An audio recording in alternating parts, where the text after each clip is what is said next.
Olemme nyt Kauniaisissa muotitaiteilija Mainiemen kauniissa kodissa. Mainiemi on saavuttanut kansainvälistä tunnettavuutta päälle puettavilla taideneuleillaan, joka hänellä muun muassa on nyt päälläkin. Mainiemi on opiskellut aikoinaan Lontoossa tätä aihepiiriä ja nyt hän on menestyvä taiteilija ja yrittäjä. Ja hänellä onkin Suomessa Helsingissä Senaatintorilla Katarinan kadulla oma Mainiemen liike. Mainiemen elämä on hyvin värikäs ja on saanut juurensa tietenkin ihan lapsuuskuviosta asti, mutta ehkäpä on nyt parempi antaa puheenvuoro Mainiemelle, kun toimittaja alkaa sekoilemaan. Ei ole aina niin helppoa, varsinkin kun on erilainen. Kyllä. Että mun tarinani on periaatteessa erilaisuudesta selviäminen ja erilaisuuden nostaminen kunniaan. Että on hienoa olla erilainen. Mä oon tehnyt siitä taidetta. Ja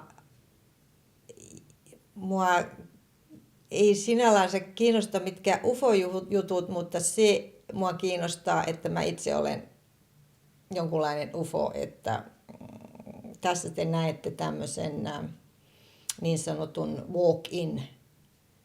Ja mä en tiedä, onko ne walk-init niin kuin UFOja, mutta tämmöinen, mä aina sanon leikkisesti, että mä oon crawl-in.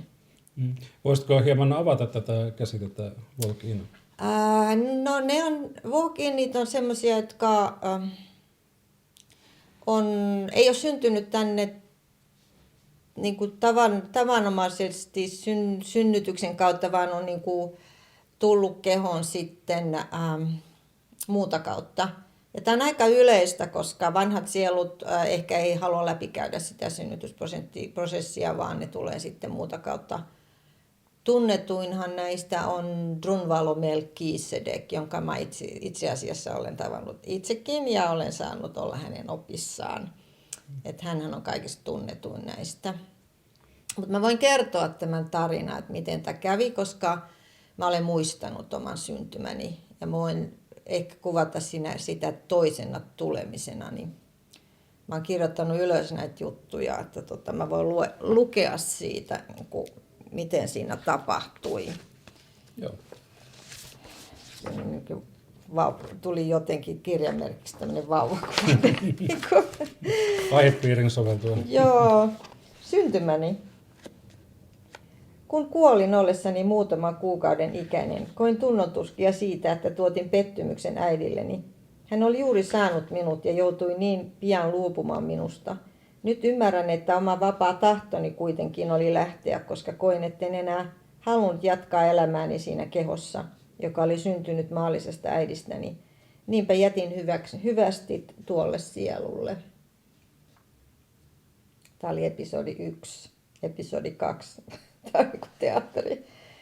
Ja katselin kaukaa alas maahan, kykenin näkemään kauas ja alhaalla havaitsin pienen vaalean ruusunpunaisen tyttövauvan, johon rakastuin välittömästi. Minulle avautui yhtäkkiä tilaisuus olla tuo vauva. Salaman nopeasti päätin, että haluan lähteä alas ja siirtyä tuohon ihmislapseen. Heilautin reppuni selkääni. Jätin hyvästit kaikille niille, jotka jäivät jälkeeni. Se oli kaihoissa hetki, mutta oli toimittava äärimmäisen nopeasti. Sujahdin alas ja niin tulin tänne. Tämä on sitten se, mitä tapahtui siellä paikan päällä. Äitini kiljui suoraa huutoa. Ja alakerran rauhatäti tuli apuun. Ja, koska äiti oli täysin lamaantunut ja huutanut avuksi häntä nähdessään, että olin aivan sininen ja hengetön. Ja minua roikutettiin jaloista, mä sanon huumoristisesti, että yleensä hakataan kuolleeksi, mutta mut hakattiin eläväksi. Eli mut roikutettiin jaloista ja läimäytettiin selkää joka paikkaan niin, että tuskin kykenin ottamaan ensimmäistä henkäystäni. Minua elvotettiin takaisin henkiin, mutta elvyin kyllä ja samalla vaihdoin sielua. Uusi sielu tuli tähän kehoon. Tämä oli toinen syntymäni. Mutta koska olin epäonnistunut jo kerran, eli se ensimmäinen lähti, minussa heräsi valtava halu onnistua tällä kerralla. En tiedä mistä tulin, mutta jonkinlainen taianomainen tieto minulla on tuosta paikasta, jossa kaikki oli mahdollista. Siellä kaikki oli puhdasta, viatonta ja autuaallista. Se oli suuresti ristiriidassa tämän maanpäällisen planeetan todellisuuden kanssa. Ja vastaanotto oli kyllä aika väkivaltainen. Mutta tämä tavallaan kuvaa sitä energiaa, millä mä tulin, että kun mä olin jo yhden kerran epäonnistunut, koska mä koin, että tämä oli liian karkea paikka minulle. Mm-hmm. Niin mä päätin sinnikkäästi tulla vielä takaisin ja se olikin sitten se uusi tarina, mutta mä halusin samalla luoda sitten sellaiset olosuhteet itselleni täällä, että mä pystyin elämään täällä.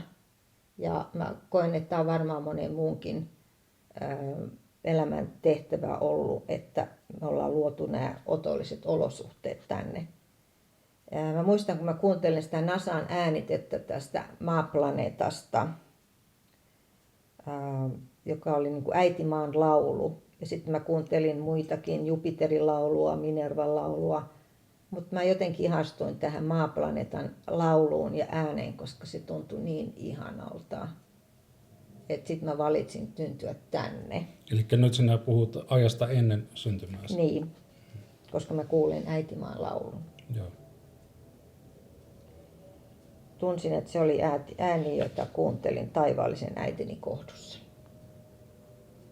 Ja minulla oli määrä tulla maahan, ei Jupiterille.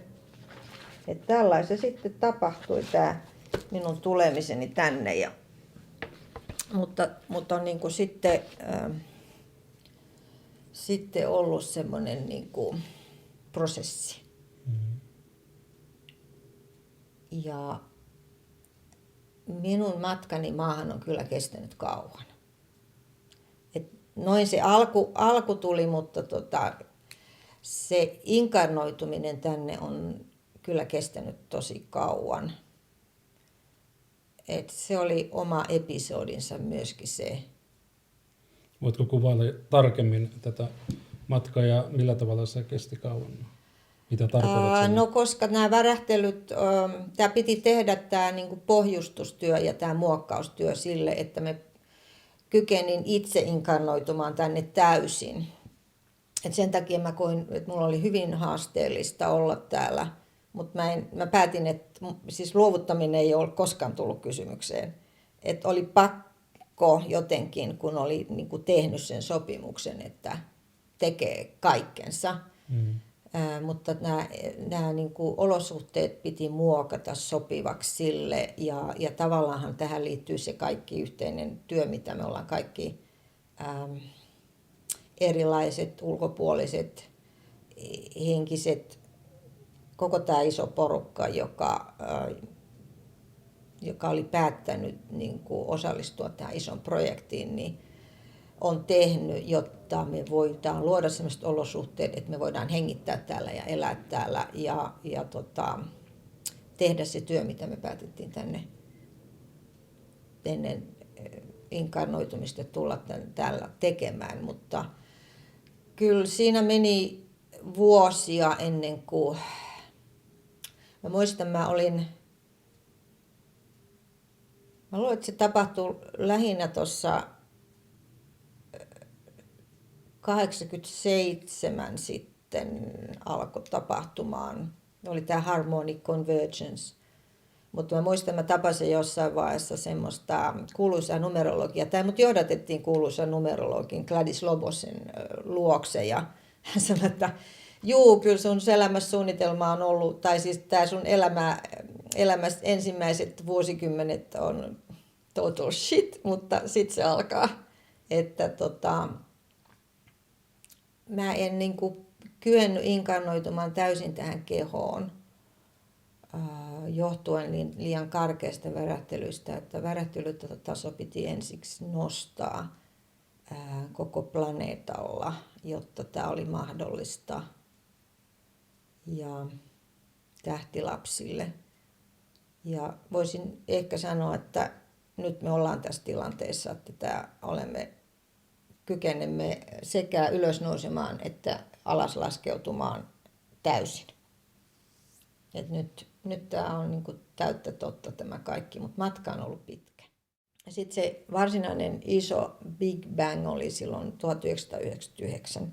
Mä olin just aloittanut Feng Shuin opinnot European School of Feng Shuissa ja ne 2-vuotinen linja. Ja mä tajusin, että että tätä Feng Shuitahan ei ole käytetty tähän pukeutumiseen sen jälkeen, kun Kiinan keisarit tätä käytti. Tähän täytyy siirtää tähän heti. Ja mun opettajani oli Anja Banks ja mä kysyin häneltä, että mitäs mieltä sä oot tästä asiasta. Ja sanoin, että siitä vaan, että rupeat niinku hommiin, että sä oot ihan oikeassa, että tämähän on hyvä idea. Että hän kannusti mua. Kiitos Anjalle. Ja hän toi tänne Suomen kaikki maailman parhaimmat Feng Shui-opettajat ja ne avasi niin kuin musta tätä ja ne sanoi mulle, että kuule, että sä tunnet tämän Feng Shuin, vaikka sä osaat tämän vaikka silmät kiinni, että tää on niin kuin, ja niin kuin onkin. Mutta sit niin kuin mä tajusin, niin kuin, että tää koko Feng Shuihan on niin kuin, tämän pohjoisen shamanismin uloke. Että kaikkihan niin kuin lähtee täältä. Sehän on tätä samaa. Se kulkeutuu näiden suomalais-ukrainalaisten heimojen kautta sinne Kiinaan. Kiinalaiset keksi kirjoitustaidon ja kirjoitti ylös luonnonhavainnonsa. Täällä se laulettiin Kalevalana. Ja täällä ihmiset lauloivat, että se siirtyi niin kuin perimätietona, se sama tieto. Ja sitten siitä syntyi siellä idässä taoismi, feng shui, kiinalainen lääketiede ja kamppailulajit. Ja kaikki on tätä pohjoista shamanismia, mutta sitten tavallaan niin kuin, tämä oli yksi väylä, miten se tuli takaisin sieltä. Annatko lyhyen feng shuin määritelmän niille, jotka ei vielä tiedä, miten se on? No, mä teen sen niin kuin kalevalaisittain, että meidän Kalevalassa tämä luojatar on ilmatar, ilman impi veen emonen. Eli siinä on tämä ilma ja vesi. Ja sana feng shui tarkoittaa tuulivesi, eli tuulen ja veden äiti. Eli tämmöiset näkymättömät luonnonvoimat ohjailee asioita tässä meidän elämässä ja me voidaan myöskin itse vaikuttaa niihin. Feng shui on vaan niin kuin näkymättömien luonnonvoimien kanssa yhteistyötä, joka on meille suomalaisille aivan piece of cake. Me ollaan niin kuin keksitty tämä juttu alun perin. Tervettä maalaisjärkeä, jota vielä pari sukupolvea sitten ihmisillä oli tämä. Että osattiin rakentaa luonnonmukaisesti. Ihmiset meni, jos ne halusivat rakentaa talon, ne meni sinne katsomaan sitä paikkaa. Ne saattoi viettää siellä yön, ne katsoivat, mistä se aurinko nousee ja mihin se laskee. Onko siellä muurahaispolkuja, ne tutki varvulat, onko vesisuonia. Kaikki tämä, että osattiin niinku elää ja rakentaa luonnonmukaisesti. Luonnon kanssa yhdessä. Se on luonnon kanssa yhteistyötä ennen kaikkea. Ja mun mielestä se on niinku tärkeämpää kuin koskaan näinä aikoina. Että me voidaan niinku luoda hyvää elämää. Ja kyllä me ymmärretään, että mitä tämä on tuottanut ihmisille hirveän paljon kärsimyksiä hometalon ja kaikkina, koska on unohdettu tämä vanha perimätieto, joka meissä kuitenkin on olemassa. Että feng shui on vaan sitä, että me osataan niin kuin tehdä yhteistyöllä luonnon kanssa. Aivan. No kuvasit tätä Big Bangia, joka tapahtui 1999. Mitä oikein tapahtui? Joo, se oli kyllä aivan huikea kokemus. Joo, mä muistan,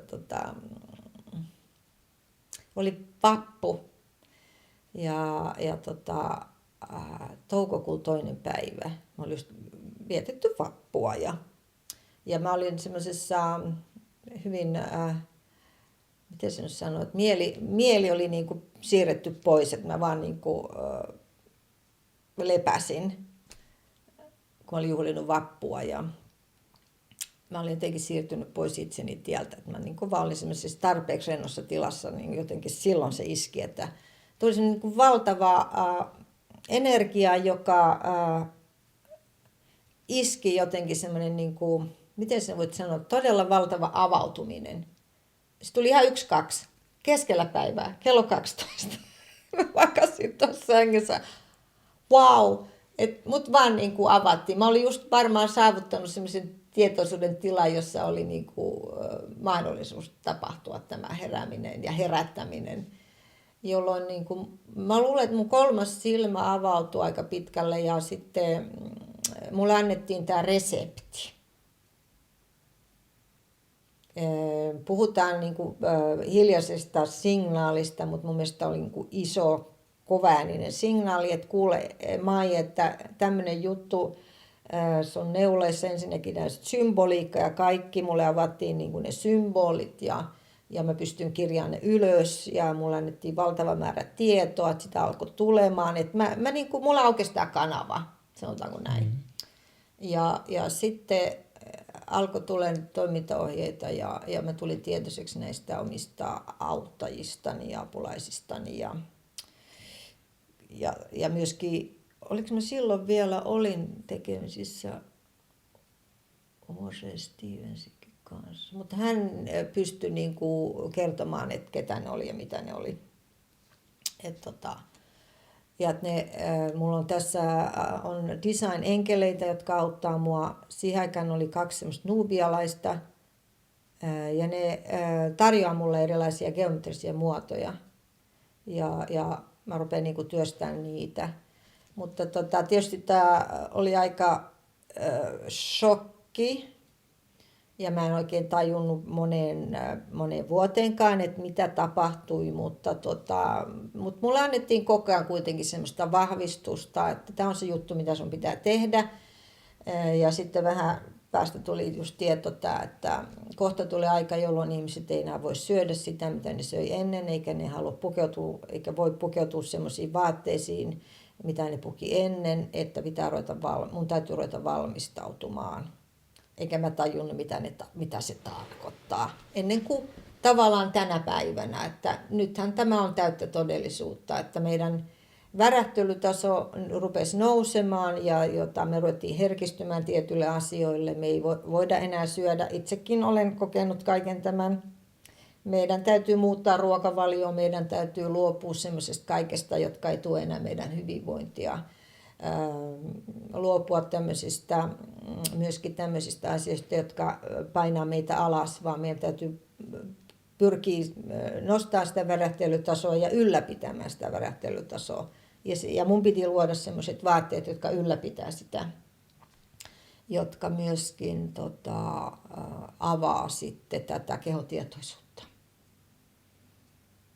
Mutta tämähän on ollut sitten semmoinen prosessi, että kun tuodaan asioita niin kuin alas, niin mun on ensinnäkin se, että kun puhutaan tämmöisistä tekemisissä ihan uudenlaisen konseptin kanssa, se on kuin lapsi, jolla ei ole nimeä. Mitä tämä on? Minkä nimen mä annan tälle? Tätä ei voi nimetä. Se on joku semmoinen juttu, millä ei ole nimeä. Se on ollut iso prosessi niin kuin löytää ja saada vastauksia, että mistä tässä niin kuin on kysymys ja mikä tämä juttu on. Mutta kaikki vastaukset on saatu ja tietysti prosessi jatkuu edelleenkin ja tässä tapahtuu koko ajan asioita. Mutta mä käsitin, että tämä on niin kuin ylösnousemus, muotia ja kaikki nämä luomukset, mitä tässä on niin kuin mä oon tehnyt, niin ne on ollut joku energia on saanut fyysisen muodon. Eli silloin on haluttu kertoa joku juttu, mitä on tapahtunut meidän tietoisuuden muutoksessa. Mutta itse tämä koko muoti myöskin avaa sitä tietoisuutta, mutta se on ylösnousemustarina, joka kerrotaan vaatetuksella ja pukeutumisella ja muodilla. Ja se perimmäinen tehtävä sillä on niin kuin avata meidän tätä fyysistä tietoisuutta ja kehoa ja saattaa tämä niin kuin meidän henki ja keho ja aine yhteen. Hengen ja materian liitto. Onko sinun tässä kuvaamassa luomuksessa myöskin luomuksia miehille? Silloin tällöin on. Mulla oli se Ilmarispaita. Enempi on, siis mä toteutan niin kuin kollektiivisen, mä olen hyvin voimakkaasti yhteydessä tuohon kollektiivisen tietoisuuden jakoon. Tässä on ollut hyvin iso prosessi, on ollut naisten nostaminen. Et enemmänkin on joutunut tekemään asioita naisille, koska tämä energia on ollut niin epätasapainossa, että naisia on pitänyt nostaa tosi isosti. Näiden mun luomusten ja neuleni tehtävä on ollut voimaannuttaa naisia. Mutta tavallaan se koko prosessi on niinku koitunut miesten hyväksi kuitenkin. Luonnollisesti.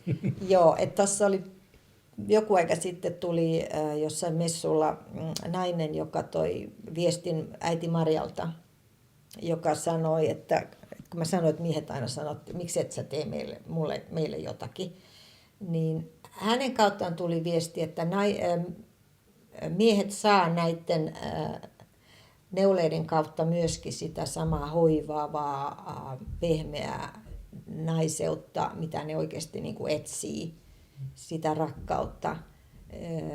Varsinkin niiden, jos he ostaa niitä naisilleen tai vaimoilleen tai näkee niitä naisten päällä, että se välittyy myöskin heille, koska miehet kaipaavat juuri tätä samaa, jotta he voivat avautua myöskin tälle omalle feminiiliselle puolelleen. Et jotenkin tämä niinku tulee kuitenkin myöskin miehille niiden naisten kautta. Joo.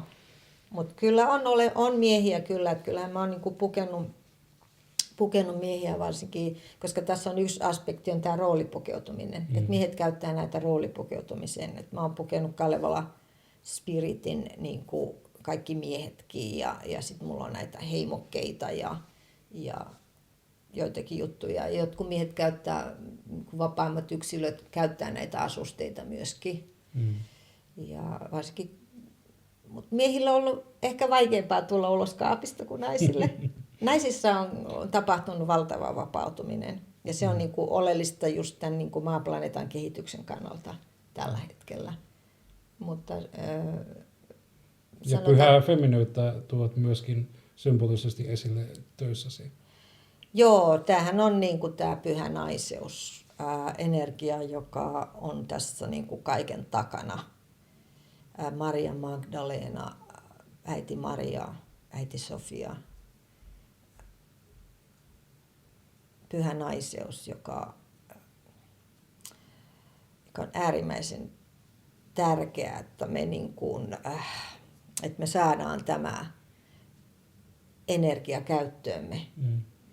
Varsinkin me naiset, koska mä itse tiedän, että on ollut niin iso prosessi mulla, että kun mä rupesin tekemään näitä, niin mä ensin joutunut raivaan tilaa tässä omassa parisuhteessani, kun miesten mielestä nämä naisten jutut, varsinkin jos ne liittyy johonkin hyvin naiselliseen ammattiin, on pelkkää pientä puhastelua.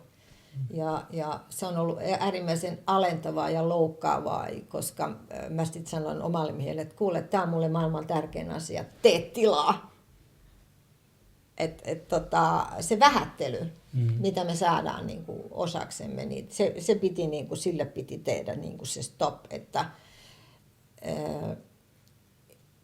naisen tehtävä on yhtä tärkeä kuin miehenkin tehtävä ja meidän pitää löytää tämä uusi tasapaino kaikkeen. Se tilan raivaaminen on ollut myös iso prosessi, että tämä voi olla yhtä tärkeää ja onkin kuin joku miehen tekemä työ. Että tässä on niin kuin monella tasolla on tätä Ehkä tietyllä tavalla tämä käyttämässä ilmaisu fashion nurse tulee tämän pyhän naiseuden kautta myöskin esille, koska pyhän naiseuden energiahan on luonteeltaan parantavaa ja hoivaavaa.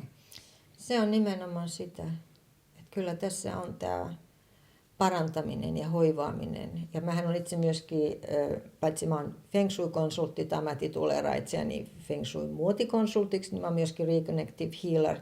Eli tämä pyhä naisenergia tulee mun käsien kautta, että mulla on niinku, itse asiassa mun isäni kuoli vuotiaallaan niinku avasi mulle nämä.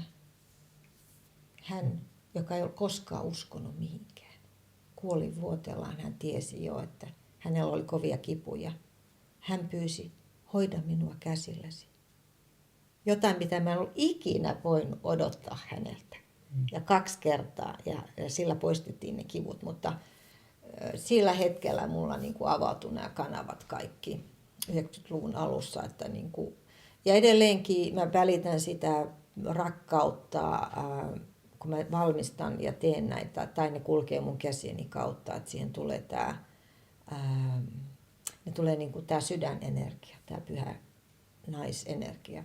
Ja kyllä se on sitten niin kuin konkretisoitunut myöskin siinä, että mä muistan silloin alussa tänne tuli jopa naisia ovelle kolkuttamaan, koska niillä on ollut niin hukassa tämä oma naiseus. Suomalaisia naisia on vaimannut tämä naisettomuus.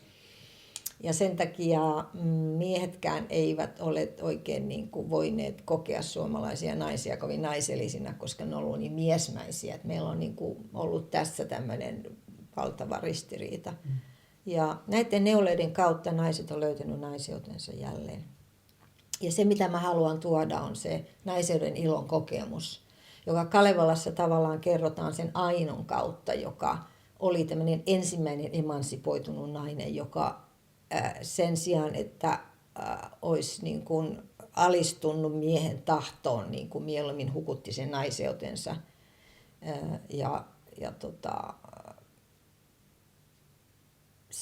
Tavallaan siitä alkoikin semmoinen pitkä ajanjakso, jolloin naisen oli niin kuin pakko olla jotakin muuta. Mutta nyt ollaan niin kuin siinä käännekohdassa, että jokainen nainen voi olla. Että jotenkin mä koen, että me ollaan niin kuin täällä jo melkein vapaita, mutta ei aivan vielä. Mutta me ollaan niin kuin esikuvana kaikille muille naisille tällä planeetalla, varsinkin niille, jotka elää vielä siinä laatikossa, jotka ei ole vapaita. Me Pohjolan naiset, meillä on niin kuin suuri tehtävä. Me vapautetaan muut naiset tässä planeetalla. Ja varsinkin tuolla noissa muslimimaissakin, jossa on vielä, siellä on eri asteista, mutta hyvin pieni osa on vasta niin kuin alkuaskeleita ottamassa tässä vapaudessa, mikä meille on jo, meillä on jo paljon pitemmällä. Mutta nämä on tämmöisiä prosesseja, mitä me niin kuin käydään itse henkilökohtaisesti läpi. Toit äsken esille myöskin hieman tätä healerinä ja parantajana toimimista. Voitko kertoa tästä hieman enemmän, että minkälaisia menetelmiä käytät ja minkälaisia hoitoja annat? No mä en varsinaisesti anna, mutta mä sanon, että mä oon tämmöinen kävelevä Jeesus, että jos mä näen jonkun eläimen tai ihmisen, niin mä saatan sitä välittää. Mutta tämä kuuluu luonnollisena osana tähän työhön ja kalevalaisena tietäjänä olemiseen, että pitää olla se loihtimisen taito ja pitää olla ne hyvät loitsut mukana. Mä muistan tässä ihan vähän aikaa sitten, oliko se viime talvena, kun mitähän mulle tapahtui, mutta mun tuli valtava niin kuin haava sormeen ja sitten rupesi tulemaan hirveästi verta. Mitä mä teen, mulla oli, piti lähteä jonnekin. Sitten mä muistin, että mutta mulla ei olisi ollut aikaa lähteä tuohon terveyskeskukseen lähellä. Mä muistin sen Väinämöisen verenpysäytysloitsun tai jonkun tämmöisen. Sitten mä vaan sanoin sen ja siihen se loppui, tiedätkö? Joo, no kyllähän mä nämä osaan. Siis nämä loitsimistaito ja parantamistaito on semmoisia, jotka meillä kuitenkin on. Me vaan niin kuin ei olla muistettu niitä käyttää, että ne kuuluu osana meidän suomalaiseen niin kuin muinaiseen kulttuuriin ja siihen, mitä me ollaan. Että jokaisessa meissä tämä on. Ja myöskin nämä kaikki, mä oon hirveän hyvä myöskin tuulien kanssa. Mä oon harjoitellut sitä, kun mä muistan, että joo, mä osaan niin kuin siirtää. Tämä on tämmöistä leikkiä, mutta kyllä se on myöskin toiminut, että Mutta mä oon opiskellut Eric Pearlin kanssa myöskin. Eric Pearl on Reconnective Healer, maailmankuulu parantaja. Hän tuli Suomeen ja mä oon aina ollut tämmöinen niin aina ensimmäisenä hypännyt jonnekin kyytiin ja mä sain niin kuin mahdollisuuden olla hänen opissaan ja hän opetti mulle tätä parantamista, joka on mun mielestä tosi hyvä, koska se on niin nopea, että se toimii heti. Et mä oon kyllä onnistunut parantamaan sillä muutamia ihmisiä, mutta mä en tee sitä niin kuin työkseni, koska mulla on ihan tarpeeksi tekemässä tässä omassani. Mutta se välittyy, tämä parantava energia sitten näiden mun töideni kautta näihin mun luomuksiin, niin että ihmiset saa ne joka tapauksessa. Aivan. Tämä kysymys tuli oikeastaan mieleen siitä, että näin sen kristallivalo pöydän tuolla alakerrassa ja ajattelin, että onkohan sinulla, että oletkin myös hoitajateet tämän kanssa. Joo, kyllä. Sanoisin kuin näin, että kaikki apuhan me täällä tarvitaan, mitä me voidaan saada ja mitä me voidaan toisillemme antaa. Eli mä oon tuonut tämän kristallivalokylpylän tuolta Kaasasta, Abadianiasta, Brasiliasta. Ja mä oon saanut luvan entiteeteiltä hoitaa sillä ihmisiä. Ja olen sillä tavalla yhteydessä tähän John of God-paikkaan. Ja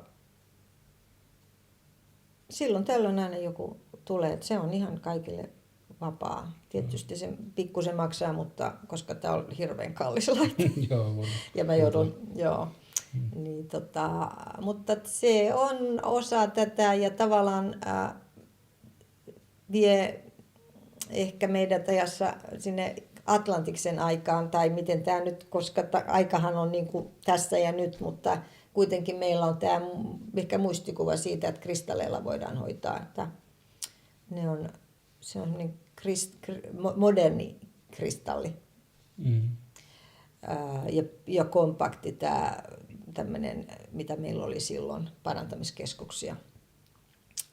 Ja kun asiakas tulee siihen, niin tulee myöskin nämä entiteetit paikalle hoitamaan, että se on todella mielenkiintoinen hetki aina.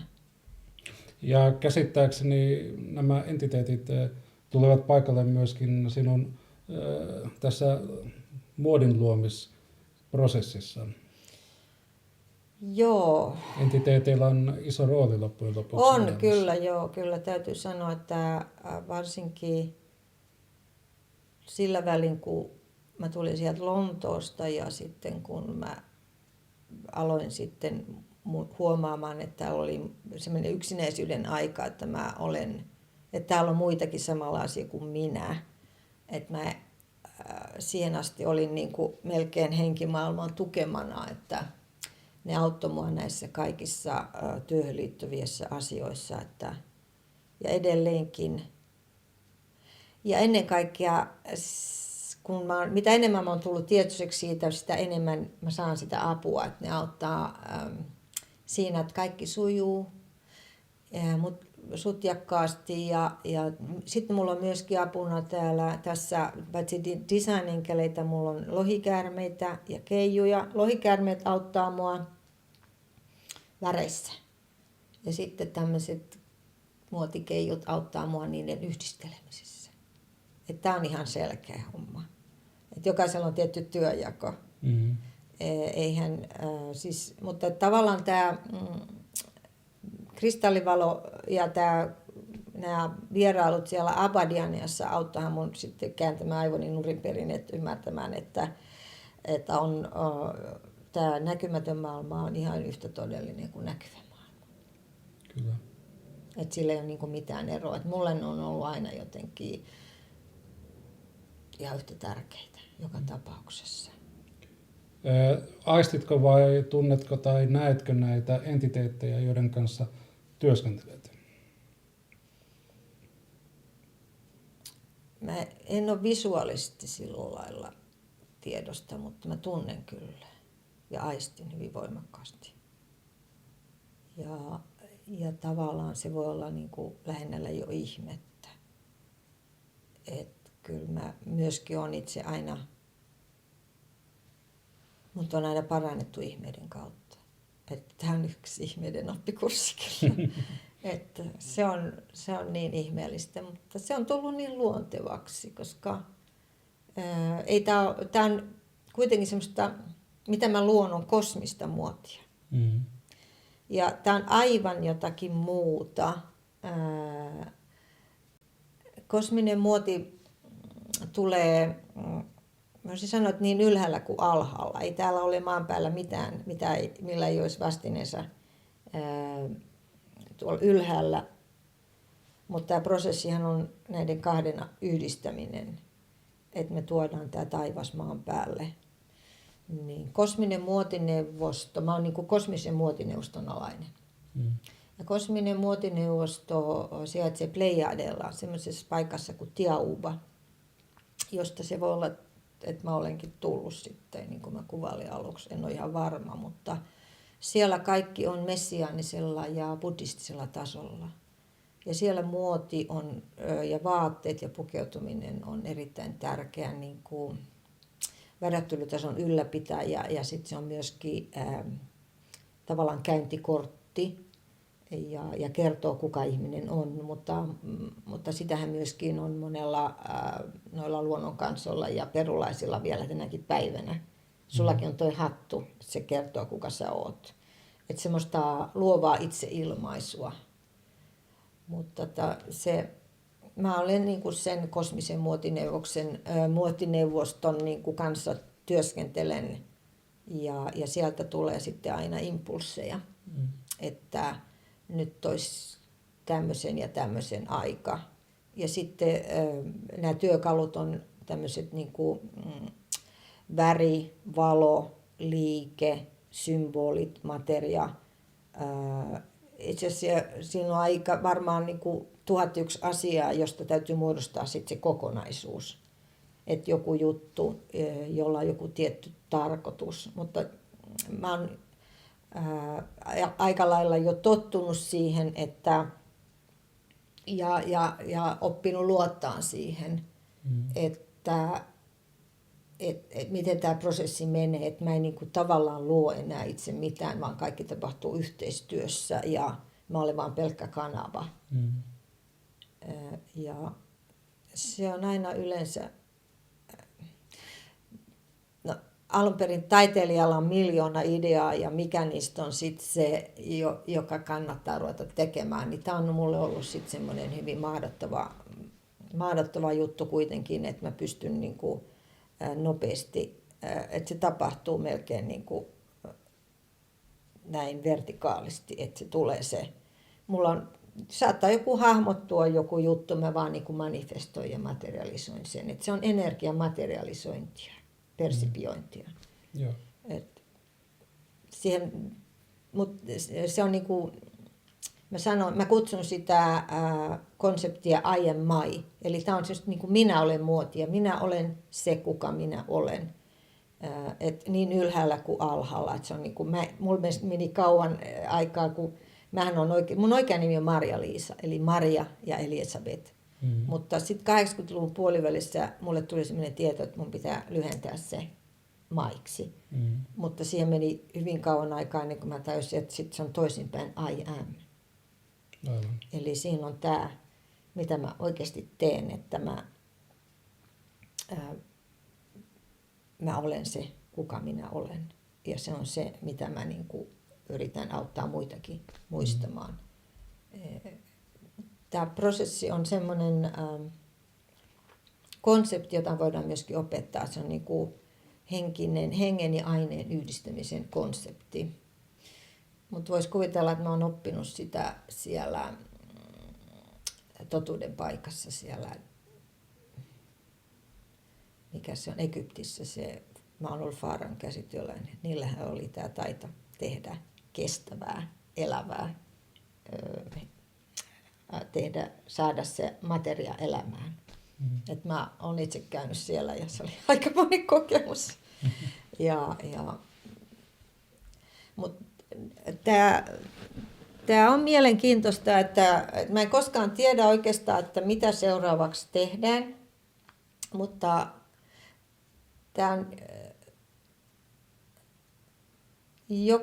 jokaisella tuotteella on kuitenkin oma tietty tehtävä ja oma symboliikka kehon tietoisuuden avaamisessa. Ja tämä DNA, siinä on tämä chakrat, sitten on tämä double helix, tämä DNA, tämä kundalini-energian avaaminen. Ja sitten on paljon tämä elämänkukka-kuvio, sitä tehdään hyvin paljon. Aurinkokiekko, tämä sampo. Eli tämä ruusukin tässä nimittäin on kompakti tämmöistä. Tämä voi olla yksi ufo, mutta tämä on tämmöinen ruusu, joka on myöskin tämmöinen sampo. Tän on Maria Magdalena mulle antanut. Mä kävin Etelä-Ranskassa ja sen jälkeen mun käsiä ohjataan. Et mun käsi ohjattiin tekemään tämmöinen ruusu, jossa on kuussakarainen tähti.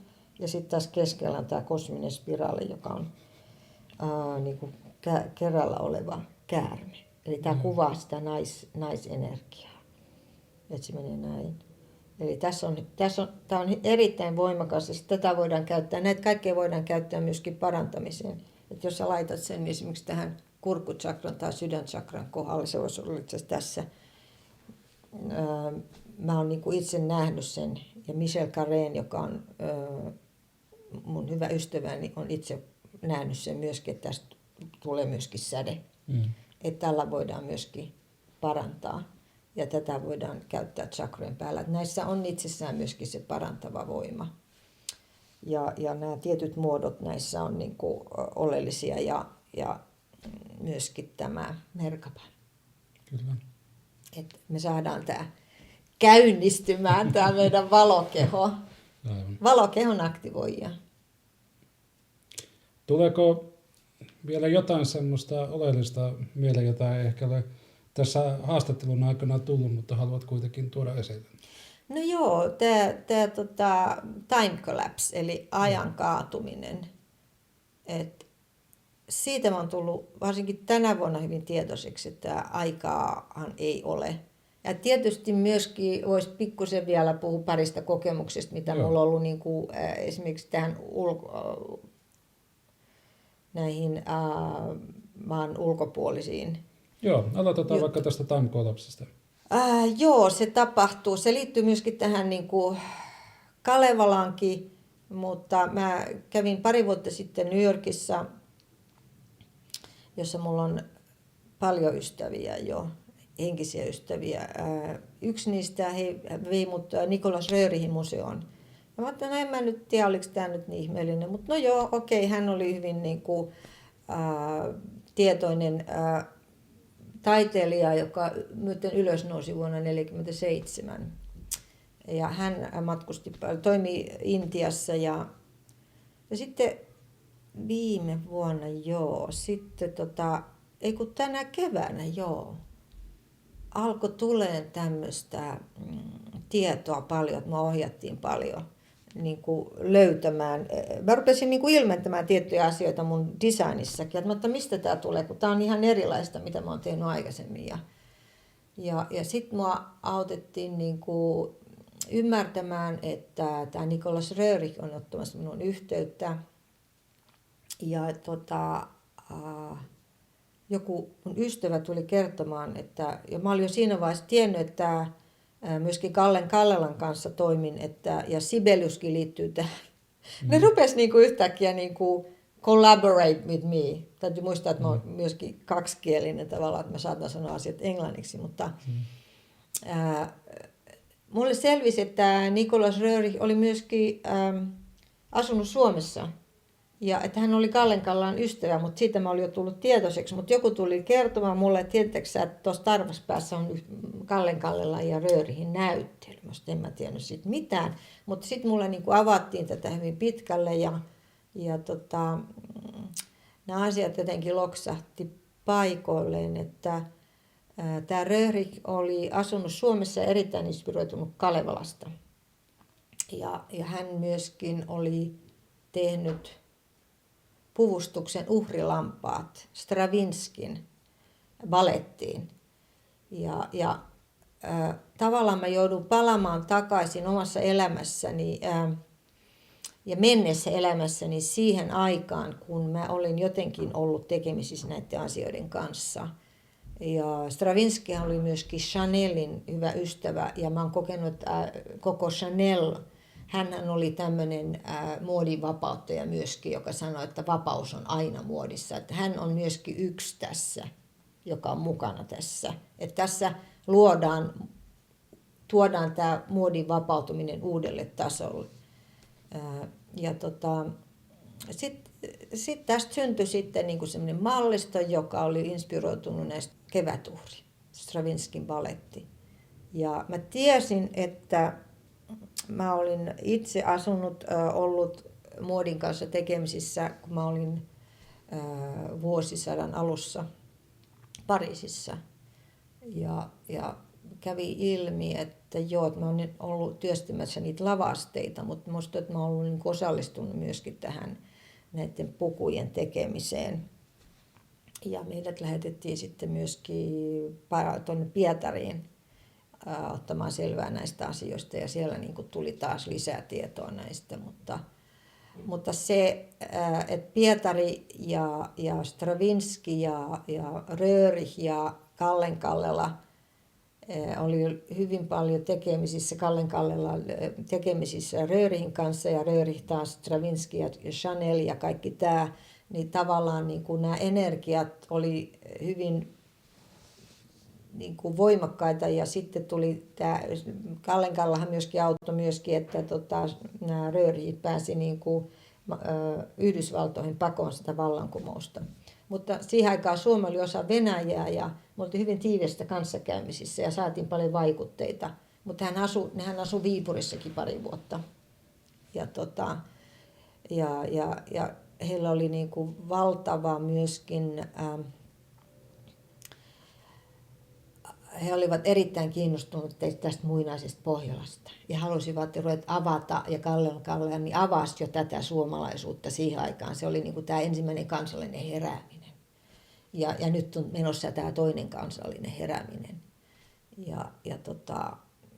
He tulivat niin voimakkaasti tuohon sitten niin kuin mukaan tähän prosessiin, koska he halusivat auttaa sit mua myöskin tässä.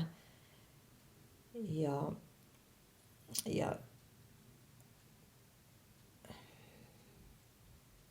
siinä oli monia muitakin kuvioita sitten tässä, mutta ja sitten siihen liittyy myöskin hotellikämpi, josta mä puhun aikaisemmin, että keväällä sitten hotellikämpistä otettiin yhteyttä, että he haluaisivat suositella mun liikettä heille asiakkailleen. Ja sitten me mentiin sinne käymään, ja sitten mä totesin, että no joo, varsinkin siinä vanhalla puolella, kun ne käytti Sibelius ja Kallenkallellahan kokoontui siellä, niin niillä oli se loossi. Että se energia on edelleenkin siellä. Joo. Ja nämä asiat rupesi nivoutua yhteen. Mä sanoin, no joo, kiitos, tämä oli oikein loistava kannustin ja tuki mulle sitten, että ne järjesteli asioita sitten tässä taustalla, mutta se, että mä pystyin, ja silloin oli niin kuin päätetty jo, että tämmöinen niin kuin prosessi oli pantu aluilleen, tämä niin kuin suomalaisen kansallistunnon nostaminen, jota oltiin, ja Sibelius oli mukana siinä. Mutta sitten tuli tämä ensimmäinen maailmansota, ja mä sitten kuolin, mä olin jossain laivassa, joka upotettiin, että mä olin nuori mies, ja kaikki jäi niin kuin kesken kaikilta. Että tavallaan me jatkettiin sitä hommaa tässä. Tämä oli sellainen mielenkiintoinen kokemus siitä, että aikaa ei ole. Ja tavallaan kaikki menneet elämät ja tulevatkin elämät, niin kuin, ne on niin kuin tässä. Ja jos mä nyt ajattelen niin kuin, aikaperspektiivissä, niin mä voisin sanoa, että mä itse tulen tulevaisuudesta. Vähän niin kuin Nikola Tesla. Että jotkut meistä tulee myöskin tulevaisuudesta. Ja ne kokemukset, mitä liittyy sitten tuohon extraterrestrial, josta kaikki nyt kuitenkin on jonkun verran kiinnostuneita, niin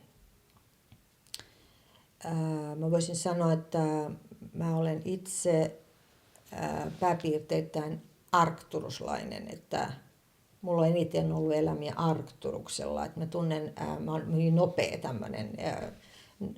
Hyvin monet näistä uusista lapsista, kristallilapsista ja näistä tulee myöskin Arturukselta, jolla kaikilla on tämmöinen taikasauva, että ne on hirveän hyviä manifestoimaan ja niin kuin hyvin nopeita, äärimmäisen nopeita. Ja ne on myöskin semmoisia, että ne haluaa oppia kaiken, mutta niitä ei voi opettaa, koska ne jotenkin, mutta ne oppii nopeasti, mutta ne on oma rotunsa. Ja mä tykkäänkin työskentellä lasten ja nuorten kanssa, koska ne itse asiassa ne on hyvin niin kuin tuntee vetovoimaa sitten minuun, että ne pörrää tässä ympärillä, koska ne haluaa niin kuin tietää. Ja mä oon itsekin tämmöinen, että mulla ei ole niin kuin mitään käsitystä ajasta. Mä toimin tämmöisessä syklisessä aikakäsitteessä ja mulla ei ole niin kuin mitään käsityksiä iästä myönkään. Mä en tiedä, mä oon ehkä parikymppinen, mä en niin kuin taju näistä yhtään mitään, koska nekin on uskomusjärjestelmiä. Mutta se, että mulla on varmasti hyvin paljon kokemuksia Arcturukselta, niin kun mä olin Machu Picchulla, mä yritin tehdä sen Inca-trailin, mutta siitä ei tullut mitään. Mutta mä olin sinä vuonna ollut jo siellä Glastonburyssa avaamassa sitä lohikäärmelinjaa, joka meni Glastonburyn kautta. Ja sitten menin loppusyksystä sinne Machu Picchulle syyspäiväseisauksen aamuna. Ja mä välitin sen energian sitten sinne aurinkotemppeliin, että mä avasin sitä lohikäärmelinjaa. Tämä oli 2008. Ja silloin oli hyvin aktiivista tämä valotyö ja näiden voimapaikkojen avaaminen, jossa mäkin kävin tosi monessa paikassa. Ja tämä Perun kokemus oli sitten se, että mä olin yhden yön Inca-trailillä, mutta enempää mä en pystynyt, koska mä tulin niin sairaaksi, että mun piti sitten, mut vietiin Aquas Calientesiin, jossa mä olin sitten 2 päivää. Sairastin semmoisessa huoneessa, jossa ei ollut edes ikkunoita. Ja mut laitettiin semmoiseen tilaan, että mä sain yhteyden siihen ison arcturuslaiseen avaruusasemaan, joka on Machu Picchun yläpuolella, joita on monien voimapaikkojen yläpuolella. Ja sieltä tuli sitten niinku tietoa, että siellä on esimerkiksi sitten joku meidän ryhmäläisistä myöskin kantoi mukanaan kirjaa arcturuslaisista, jotka sitten se aina vilautti sitä, mutta mä en koskaan nähnyt, mitä siinä oli, mutta kyllä mä sitten lopulta hankin sen. Ja mä tajusin, että siellä on tämmöisiä loosseja. Ja yksi niistä on nimeltään Eva, joka hoitaa näitä kaikkiin feminiiniseen ja naiseuteen liittyviä asioita siellä spaceship, siellä avaruusaluksessa. Nämä on mulle ollut semmoisia niinku tärkeitä tämä yhteys tänne, mutta en mä nyt tällä hetkellä ole, niinku, mä tiedän vaan, että ne ohjaa tätä maapallon ylösnousemusprosessia, mutta siitäkin tuli sitten niinku tietoja kanavointiin on jossain tallessa kyllä, että on tämmöinen Eeva ja niillä on oma tietty tehtävänsä sillä loosilla ja mä jotenkin työskentelen heidän kanssaan. Mutta näitä kokemuksia on ollut paljon, mutta sen, joka mä vielä halusin jakaa tässä, on se, mikä mulla oli siellä Titikaakkajärvellä. Mm-hmm. Me lähdettiin, siellä mä sain hyvin paljon tietoja muuten, jotka liittyy myöskin tähän Sampoon.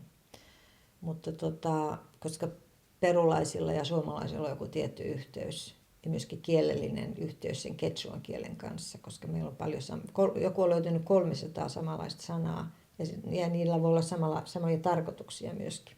Mm-hmm. Mutta mä olin Amantanin saarella, ja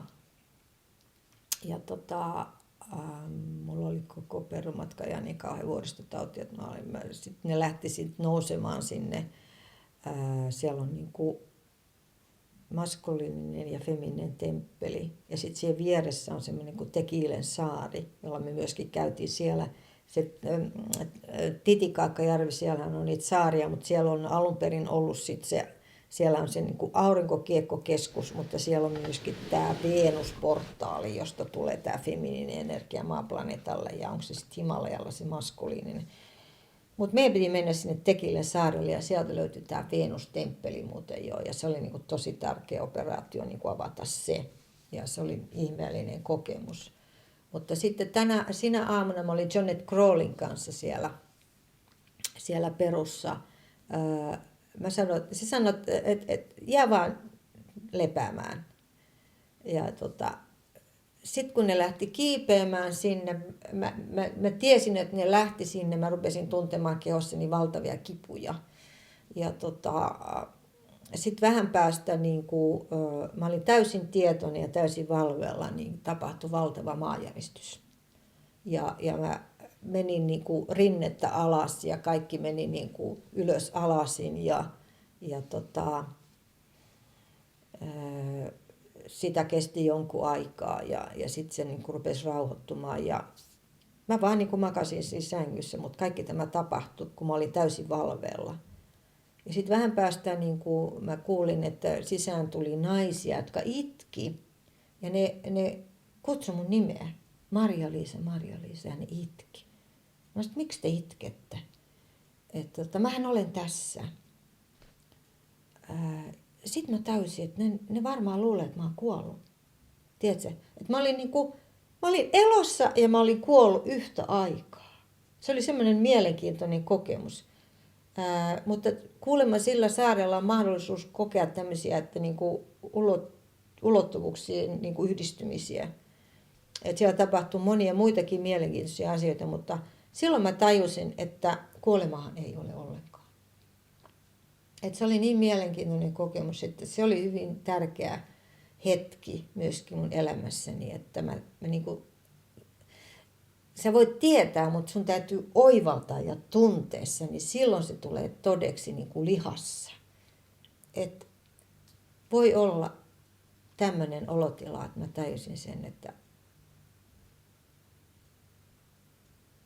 vaikka me luullaan, että me ollaan kuoltu, niin ei me olla, että me ollaan täysin tietoisia. Mutta tietysti mä oon kokenut tätä oman isänikin kanssa, että vaikka hän oli kuollut, niin ei hän ollut kuollut. En mä koskaan kokenut, että hän on kuollut. Että sitä ei ole. Mutta tää oli semmoinen niin kuin käänteen tekevä kokemus tässä, että en mä kuullut, että kenellä olisi ollut tämmöisiä, mutta varmaan monella on voinut olla, mutta se oli aika jännittävä hetki. Ja siihen liittyy sit muitakin juttuja, mutta Onko tässä kysymys jonkunnäköistä rinnakkaismaailmoiden sekoittumisesta, kun puhutaan tästä viimeisimmästä kokemuksesta? No mun mielestä kaikki nämä niin kuin tietoisuuden tasot ja todellisuudet ja dimensiothan on, niin kuin, kaikkihan toimii yhdessä. Että voi olla, että me nyt tässä istutaan, mutta tässä on myöskin sitten muita todellisuuksia rinnakkaisia ja sitten näitä 5D, 9D, 7D, 6D on se, missä mä oon niin kuin aika, joka on mulle niin kuin kaikista luontevin se, missä on niin kuin tämä fantasia ja taianomaisuus ja Merlin energiat. Väinämöinen oli myöskin suuri maagi ja tämmöinen tosi fantasia, todellisuus. Että mehän ollaan tämmöisiä sillanräkäjintä ja nykypäivän shamaneja, jotka me luodaan niin kuin siltaa eri todellisuuksien välille. Mutta jos nyt sanottaisiin vielä tässä, jos mainittiin tuo Väinämöinen, että Väinämöinen antoi mulle tosi paljon tietoa siitä, että mitä tässä niin kuin tapahtuu ja mitä me niin kuin ollaan tekemässä yhdessäkin. Ja se tarina, minkä hän antoi mulle silloin, kun mä rupesin luomaan tätä Neule Kalevalaa, oli se, että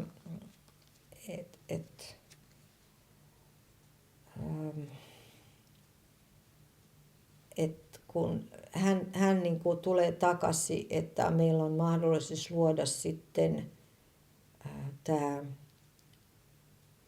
uusi sampo, joka toimii vain sydänenergialla. Ja henkinen hyvinvointi ja valtava runsaus ja yltäkylläisyys ja kaikki tämä, niin kuin, kun me löydetään se sampo ja sammon muruset ja saatetaan ne yhteen ja aletaan käyttää sitä niin kuin sydänenergialla. Mutta tässäkin on niin monilaisia kerrostumia, että meidän täytyy ymmärtää, että tässä on tämä esoterinen puoli, henkinen puoli, fyysinen puoli ja monta eri tasoa. Että mistä tässä on niin kuin kysymys, mutta siellä Titikaakalla on tämä aurinkokiekko, sekin makaa siellä järven pohjassa. Kelttiläisillä on Excalibur, sekin makaa järven pohjassa. Tolkien on kirjoittanut Lord of the Rings, se sormuskin, sehän on hänen samponsa, sekin heitettiin sinne jonnekin Laavamereen. Ja sitten on tämä sampo. Ja kaikista on olemassa se ennustus, että kun aika on kypsä, niin ne nousee ylös. Ja ne on siellä meidän tunnekehossa. Se on siellä vesielementissä. Ja tätä on niin kuin työstetty tässä hyvin paljon viime aikoina. Ja se liittyy myöskin tähän vesilintuun, tähän sotkaan. Ja mä olen aika paljon nyt viime aikoina työskentellyt. Mä työskentelen myöskin Celia Fennin kanssa, joka on siellä Kappokaupungissa, tämä Starchild Global.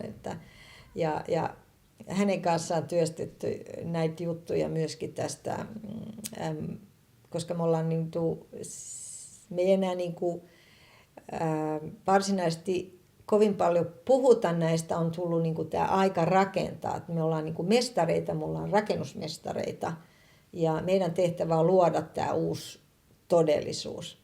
Mutta mielenkiintoinen juttu Celiasta, kun hän on ollut, kun mä järjestän hänen kanssaan pari seminaarit, niin hän on ollut täällä mun luona yötä. Niin se ensimmäinen yö, kun hän oli täällä, niin tämä vaakalintu valkea, tämä valtava sotka, tämä tulilintu, tuli hänen uniinsa ensimmäisenä yönä. Ja hän vieläkin puhuu sen, ja sanoi, että se oli kyllä valkoinen valtava lintu, ja sanoi, että se oli aivan sekaisin siitä, että mikä tämä on. Mutta se oli semmoinen niin kuin hänen kokemuksensa, mutta sitä kautta hän myöskin niin kuin rupesi kiinnostumaan tästä ja sitten hän meni sinne Lappiin ja tässä on monia muita, jotka myöskin niin kuin ympäri maailmaa työskentelee näiden juttujen kanssa, jotta me saadaan tämä Suomi avattua ja tämä muinainen Pohjolan energia, joka oli se muinainen paratiisi niin kuin herätettyä henkiin.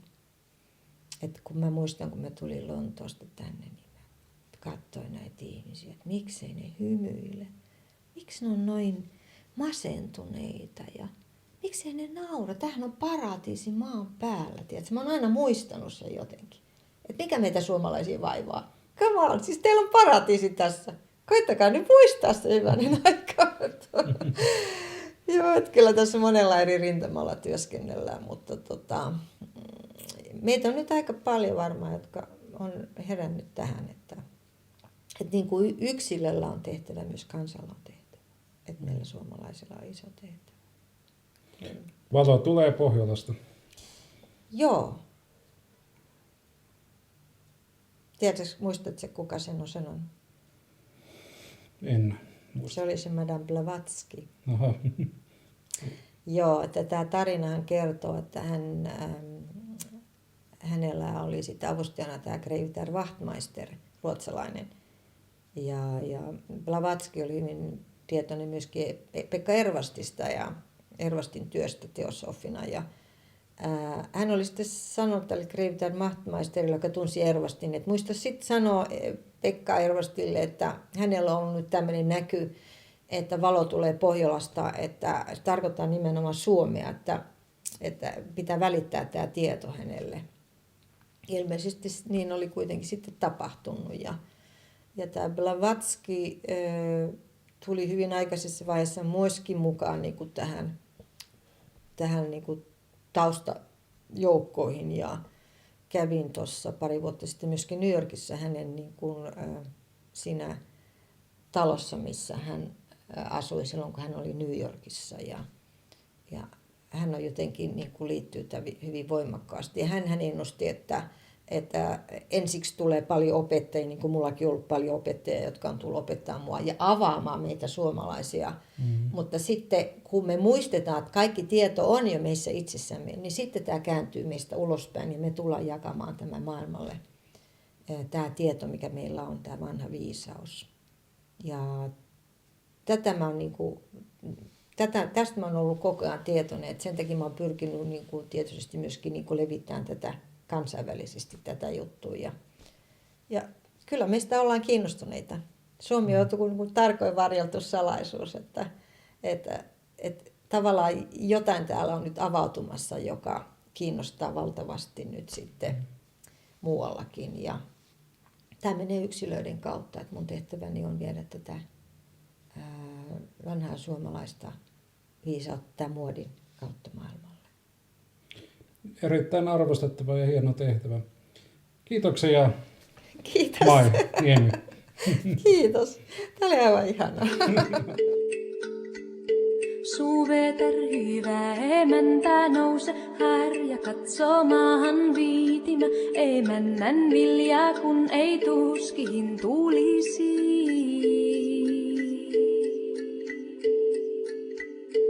Manutar maan emäntä nostele, oras okinen kannon karvanen ylennä, kun ei tuskiin tulisi.